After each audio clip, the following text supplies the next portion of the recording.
right out of the old American West. The town marshal getting his trusty mount out of the stable for another full day of chasing desperados around the untamed territory. But even though the stockyards area is probably the closest thing to the Old West in Oklahoma City, this is a modern-day police unit, and riding him 8 hours a day, 5 days a week, is a modern-day Oklahoma City police officer.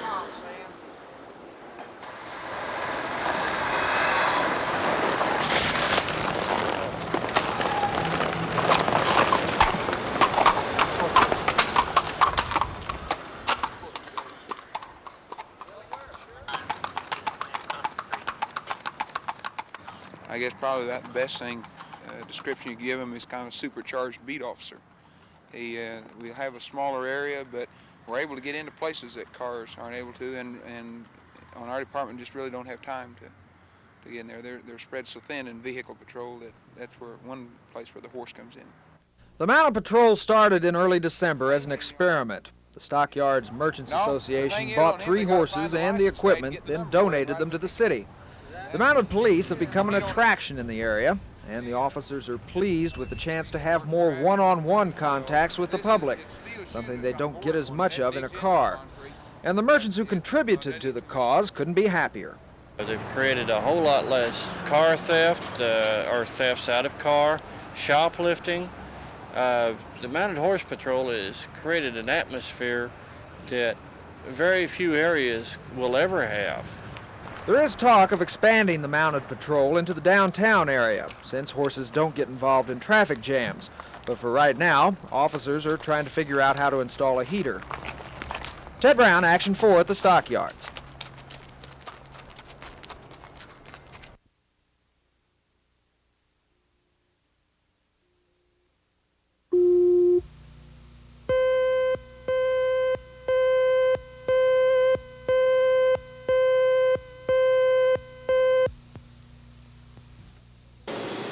Just a little over a week ago, Big John's Foods was hit by an armed robber. It was the 5th time. But this time the suspect didn't get away with it because the clerk behind the counter pulled out a gun and shot him in the arm. The gun under the counter was put there by the owner of the store. He says he's tired of being robbed. I think if the other stores would put more pressure on them people when they come there and robbing and stealing their stuff, I think it'd be a better place to live. It'd be a lot better place for the small businesses too. That's the only thing I know is the solution, is just to keep one in there, and if somebody comes in there and pulls one on you, shoot them. I would recommend that they allow the law enforcement agencies to do something about this. We're working on it at this time. It really scares me to have a person who's untrained in the use of firearms to pull a gun out. If the person's just going to take the money and leave, I think you're better off to let him go. Because any time that a gun is pulled, you're liable to have a shootout, and a lot of innocent people may get killed, including the clerk. But Bill Clem, the man behind the counter here, says he's been robbed 5 or 6 times. Once he was beaten up by his assailant. He says the next time someone pulls a gun on him, he will shoot him if he can. Ted Brown, Action 4.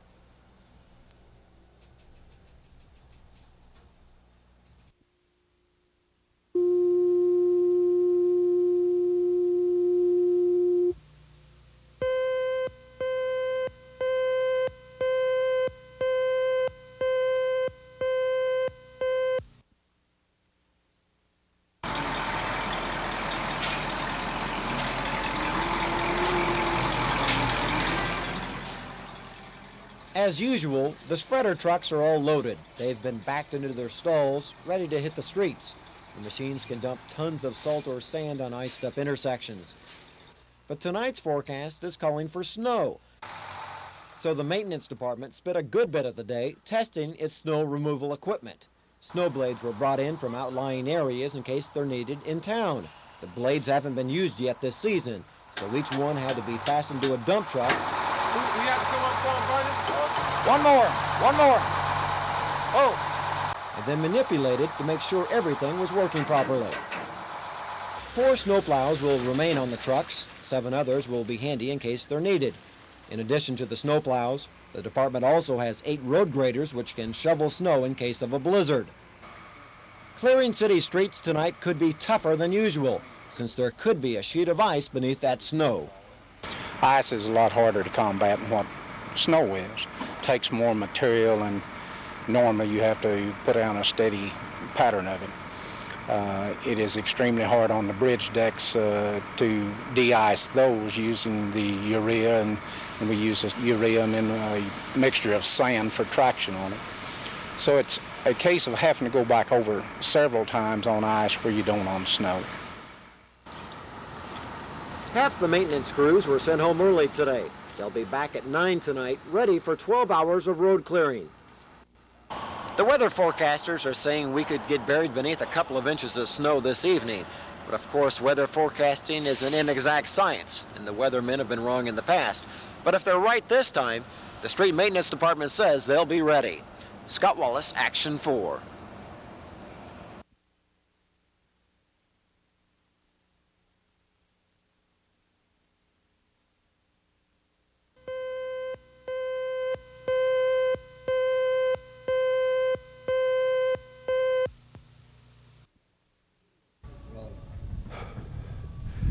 The city of Enid looks more like Minneapolis today. Snow a foot deep, draped over trees and piled in the streets. Now, the snow is an inconvenience, but it hasn't really stopped people from getting about town. In spite of the snow, traffic is moving in Enid. Slowly, but it is moving.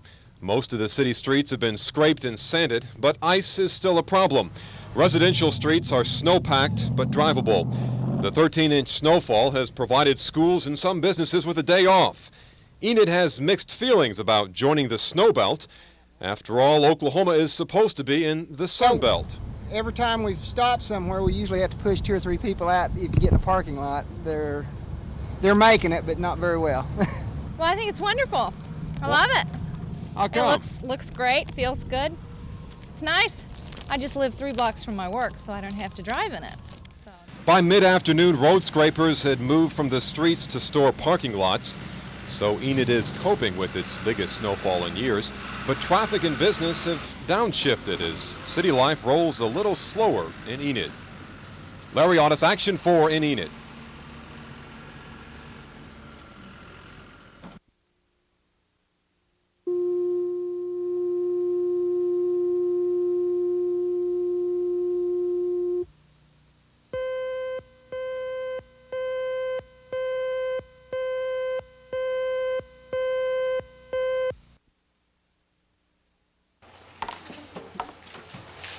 Do all of the problems from 1 to 38.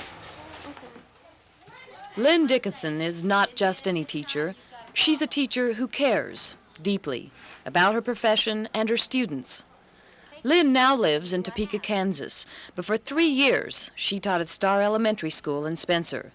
Upon hearing the devastating news about the explosion, she felt an urgent need to come back. And when I talked to some of the teachers, they were saying the psychologist thought someone who knew the kids should be in the classroom for the rest of the year. So I called my husband and I told him, what the situation was and how I felt, this was something I could do since I wasn't here to help when it all happened. I felt this was something I could do. Lynn found her place with these students, 4th graders of teacher Diana Monroe, who was killed on that terrible Tuesday. To most of them, Lynn is not a stranger. I suppose there were about 3 or 4 that I didn't know, and there were about 2 that didn't know me. But, oh, gosh, I bet 2/3 of them I had in the 2nd grade 2 years ago. Lynn Dickinson hopes that her teaching can help these students get through this spring here at Star Elementary. Sure, she misses her family in Topeka, but she plans to see them at least every other weekend. Meanwhile, her contract will continue until May, when she'll return home for good. Carol Lambert, Action 4, the Rogers Middle School.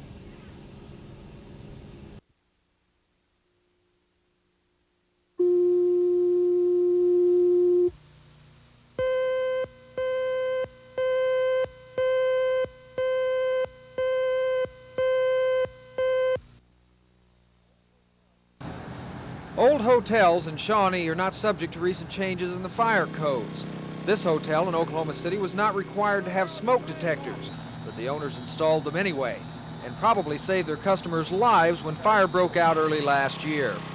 The man staying in the room where the fire started died, but modern technology, through the detectors, warned everyone else in time.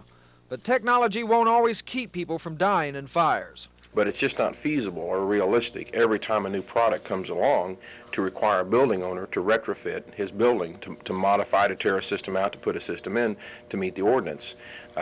It wouldn't be economically feasible. It wouldn't be feasible in terms of him being able to do business. So as nice as it would be in an idealistic way, it isn't realistic. But it is feasible to require something as basic as smoke detectors. Because of fires like this one, the Oklahoma City Council passed an ordinance doing just that a little over a year ago. The day before the Shawnee fire, the law went into effect. Today, smoke detectors must be in place in all of the city's hotels and motels. If they are not, the business will be shut down until they are installed. Ted Brown, Action 4.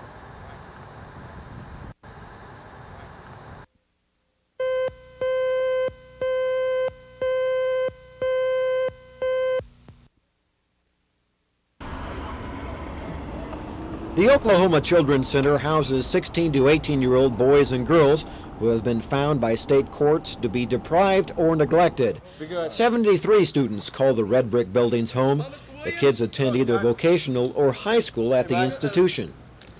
But the Oklahoma Children's Center has recently been accused of providing another educational service not found in any textbook. Recent published reports indicate that some of the Taft students have been involved in a child prostitution ring. Those reports may stem from charges filed against 2 Taft men by Muskogee District Attorney Mike Turpin.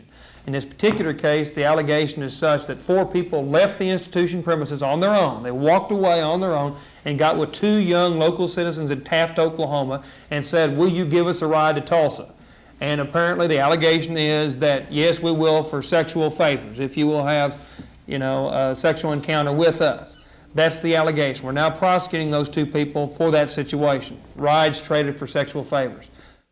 Both students and supervisors at the Children's Center say the incident was an isolated case. They claim the charges of widespread sexual misconduct and child abuse come from headline-hungry reporters. Well, I think most staff members feel kind of angry about the charges, a little bit frustrated that everything has been presented in such a one-sided fashion. I've been out here 15 months, and during the time I've been here, I've never seen a single incident of abuse. I've heard stories, certainly, of what happened in the past, but, nothing like that exists at the present. The kids we spoke with said they had not been physically abused at the Taft Children's Center. However, one teenager said he had been restrained with handcuffs and leg chains, hogtied at another state-run institution in Sand Springs. The State Department of Human Services has launched an internal investigation into all the charges, but the Muskogee District Attorney feels an outside probe by the State Bureau of Investigation would be a better way to find out if the allegations of abuse in Oklahoma's juvenile institutions are really true. Scott Wallace, Action 4 at the Oklahoma Children's Center in Taft.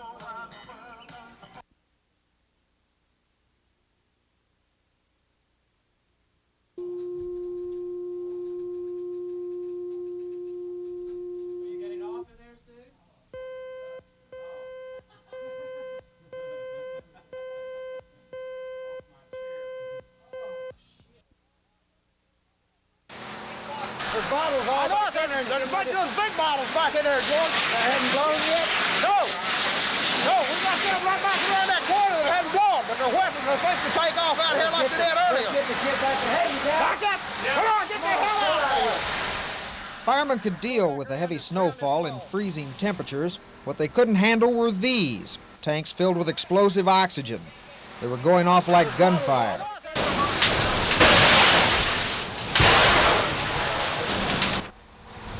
The intermittent explosions forced firefighters to concentrate on saving surrounding buildings. The Trend Sign Company and American Respiratory Oxygen Care Company were a total loss. The oxygen company supplies the gas and respiratory equipment to about 300 patients restricted to their homes across the state. A company official wants to assure customers that the fire has not cut off their vital supply of oxygen. We have already set up temporary offices right here nearby, and we've also got a lot in office, so we are totally operational. So your patients don't have to worry about the supply? No, sir, not a bit. Everything's taken care of, our phones have been transferred, and we are totally operational. Meanwhile, officials are blaming an electrical short for starting the fire. They're estimating damage at $180,000. But Daniel says many personal items were also lost, and they cannot be replaced. Ted Brown, Action 4, Northwest Oklahoma City.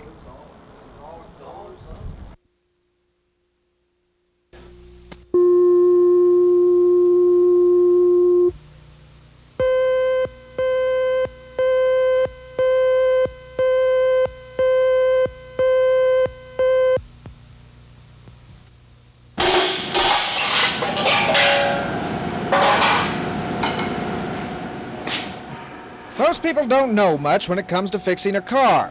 Most of us just have to trust the man doing the work. But according to one man who's been tearing them down and putting them back together again for about 25 years, there are things you can do to cut down on the risk. The best way would be to know the mechanic and know the owner of the shop that you deal with. The more competent the mechanic, the more likely he's going to be an honest mechanic. The more experience he's got. In other words, the more experience, the less likely he's going to cheat you. He doesn't have to. If he knows what he's done and he can make an honest repair, let you go on your way, and then you'll return. Anytime there's something wrong with the car, if you treat him fairly, don't overcharge him, do the work right, he'll be back. Wall says people should beware of special offers like free wheel alignment or transmission checks. It's usually just a way of selling other repairs.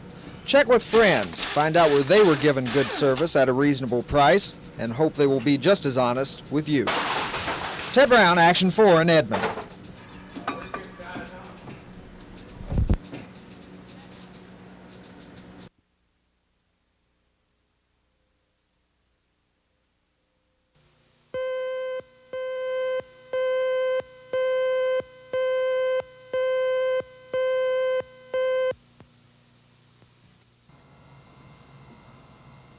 If I was in his position, I'd look in the rooms, you can have plants in the room.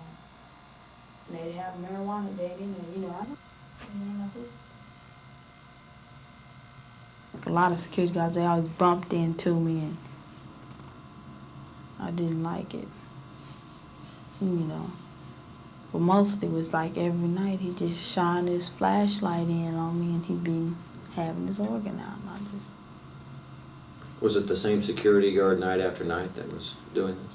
The same security guard stripping, showing me his body and stuff. It was him, yeah, same one then. But there was others, like they go and make a pass at me and by pinching me or certain, certain little things. Like they promised me if I go to bed with them, I could get out of there and things like that. What about drugs? We've heard these horror stories about kids at the institutions who were growing marijuana and smoking pot and house parents smoking pot and things like this. Do things like this actually happen? Yes, plenty of it. Quaaludes, marijuana, well, all kind of pills. You can get any kind of pill you want. You can get it from a house mother. You can get it from when you go to school, students. You can get alcohol. You can drink with a house mother even. Certain house mothers you could actually sit down and drink with.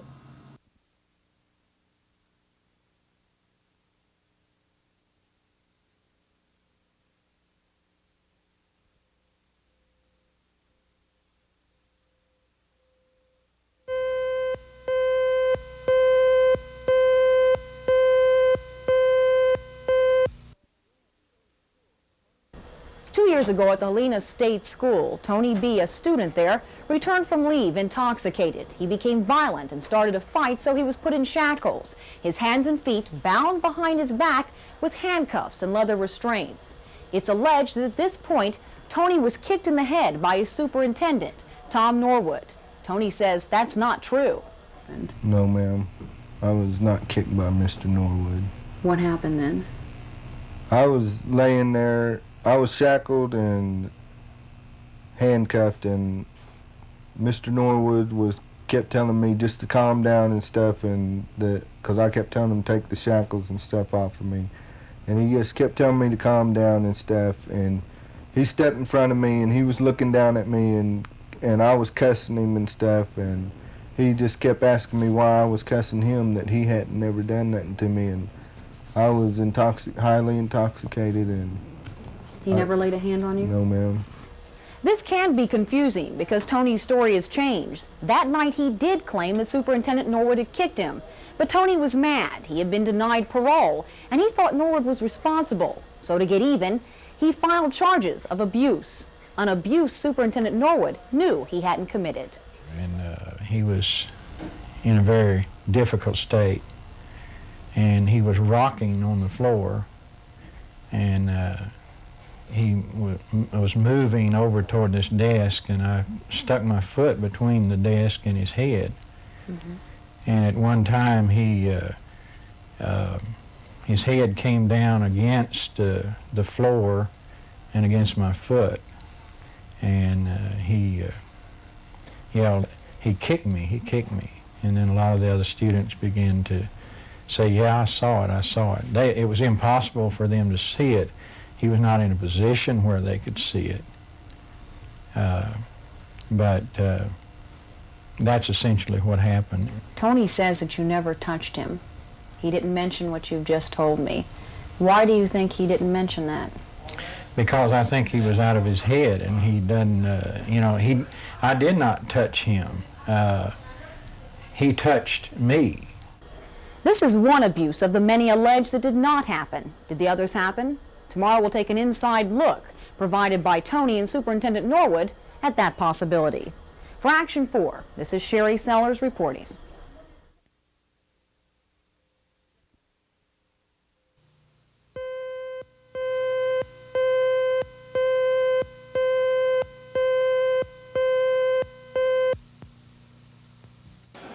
Daycare centers provide the ideal setting for the spread of hepatitis.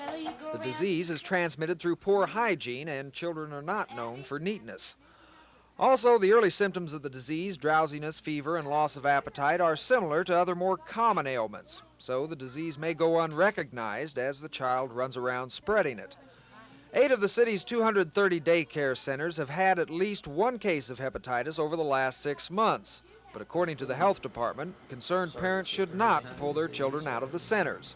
No, we think that would be the worst thing that would happen, because you pull them out of the daycare center, you run the risk of spreading it to wherever they go. We know with both parents working, kids are going to have to be cared for somewhere. If you pull them out of the established daycare centers, what do you do with them? You may take them to friends and relatives, to informal neighborhood groups. That's an invitation to spread whatever is there even further. So the last thing we would like to see happen would be the daycare centers close. The health department is working with daycare centers to help put a stop to the spread of hepatitis. They emphasize 56 cases in 6 months is not an epidemic. It is something to be concerned about, however. But 8 daycare centers affected out of more than 200 is still not a bad record. Ted Brown, Action 4.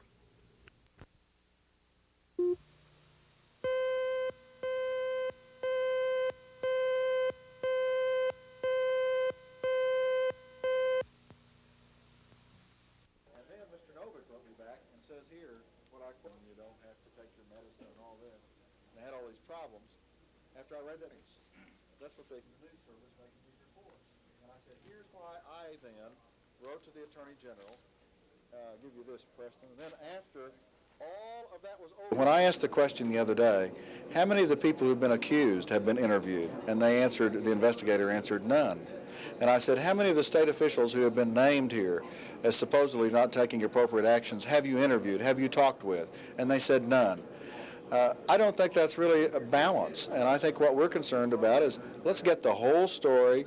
Let's don't run out here and try to sell newspapers or try to get television ratings up. Let's get the whole story, and let's print the whole story, and then let's try to correct it and have better programs for our juveniles. That's the aim for all of us.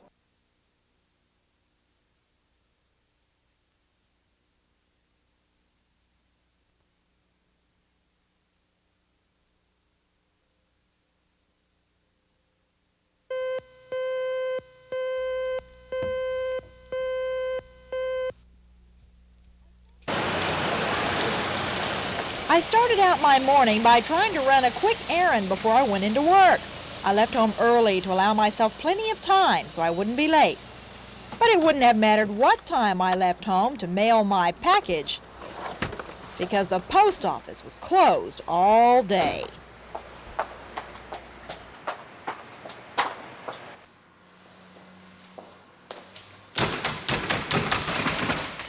The doors were locked shut. Of course, I could have still mailed my package, but I was unsure of the amount of postage it needed. I became very frustrated. My day was off to a rotten start.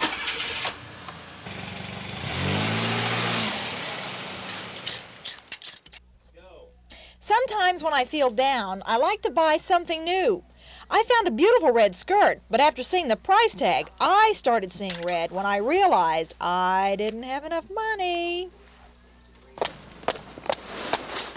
I thought a quick trip to the bank would solve all of that.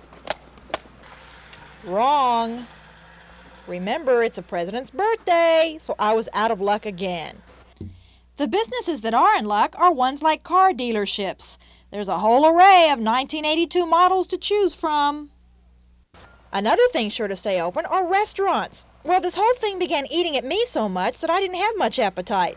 I decided to get to the top of this, and so I went to the state capitol to find out which government agency I should call to complain about my lack of holiday. Of course, the Attorney General's office was closed. I should have known that. This isn't even George Washington's birthday. Seems to me the government is just looking for an excuse to have a holiday. February 15th seemed as good a choice as any. Bella Shaw, Action 4.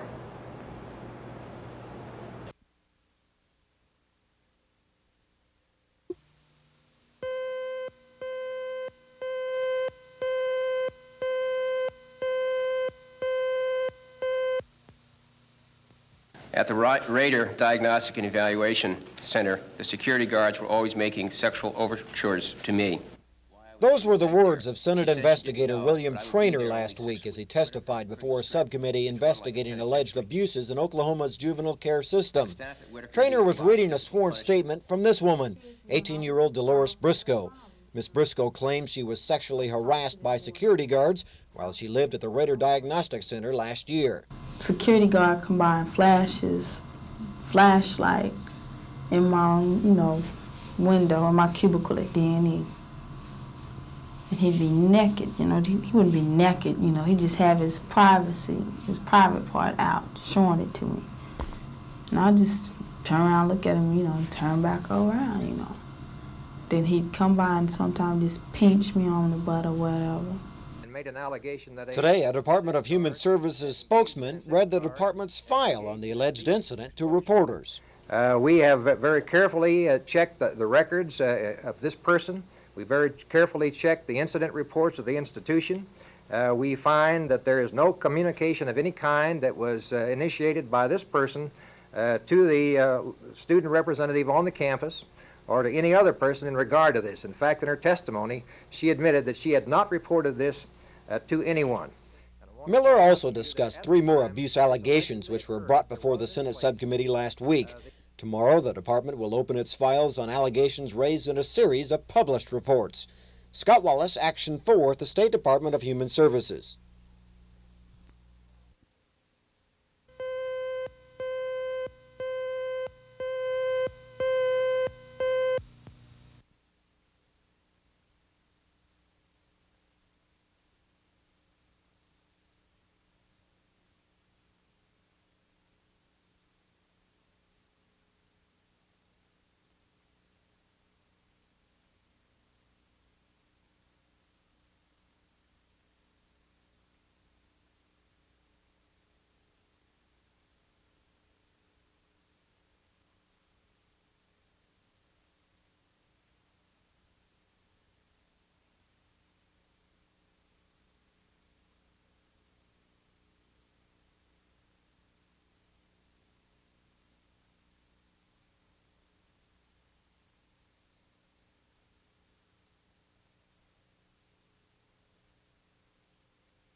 A viewer writes in and says, I received the final billing for some merchandise we recently purchased and paid for it with a check marked paid in full.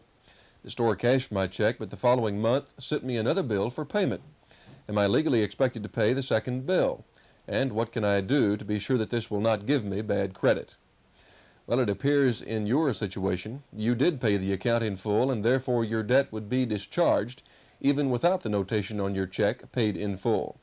Your canceled check will serve as evidence of the discharge of your obligation, and you should contact the store where you bought the goods and produce the canceled check. That should clear up any misunderstanding or mistake. For Action 4, this is Ray Vaughn with Legal Briefs.